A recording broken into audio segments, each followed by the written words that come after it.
Welcome to the Talk podcast with ideas strategist Linda Reed-Enever. Talk is where we chat about ideas and inspiration you can use to market your business. Get ready for practical tips you can implement today with your host, Linda Reed-Enever.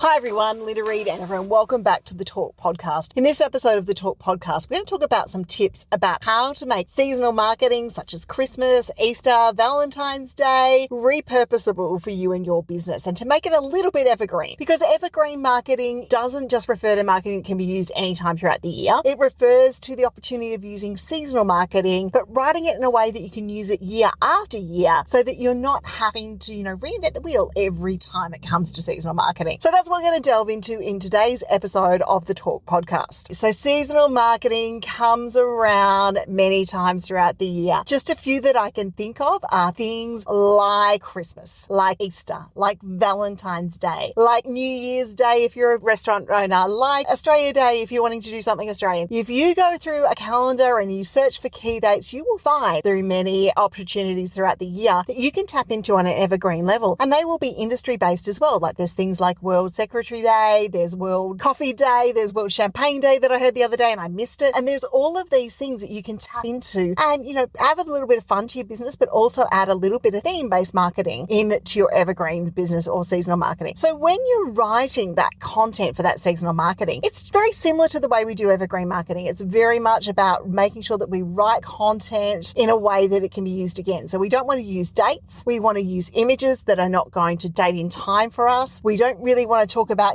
something in the current affair when we're writing it, current affairs that are happening. We don't want to talk about things that are happening in the world. What we do want to talk about, is if we're writing a Christmas campaign, for example, Santa is 10 days away. Now, have you packed your Christmas gift yet? We're looking at those sorts of things. Or we might talk about, it's 2 months till Christmas. Are you ready? Have you done your Christmas shopping? Or is your business ready for Christmas? Or are you ready to relax and unwind so that you're not so stressed over Christmas this year? And these are the things that we can write. Now, you might write blogs that are seasonal and then pop it into your content plan to remember that you're actually going to come back and have a look at that again and come back to that content and refresh it so that it can rerun same time next year. You might create social media images. You might create graphics that are out there ready to go. You might even get into a little bit of fun and create videos. Like we had one for a long time there that was a Santa video that used to remind people that their Christmas releases were actually due out in about September. And it used to be Santa is coming, get your Christmas releases out. And we ran him for about 5 years. And it was really, really cool to be able to do that. So you might look at the opportunity of being able to invest things in your seasonal marketing that are going to help you along the way. And if you're an accountant and you're talking about financial years, you might write a series of tax tips about what you need to have in line for BAS, what you need to have in line for lodging for the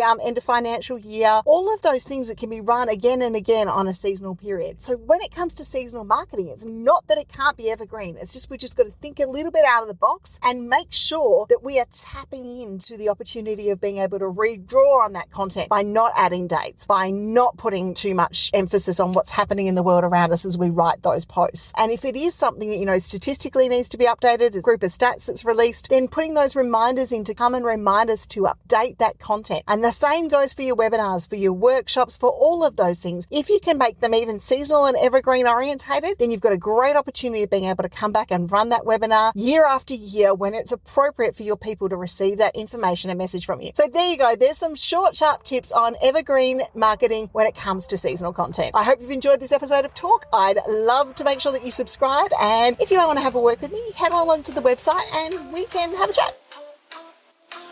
Thank you for listening to another episode of Talk with Linda Reed-Enever. Make sure you subscribe via your favourite podcast app so you don't miss the next great episode. You can find more ideas and inspiration at lindareedenever.com.au.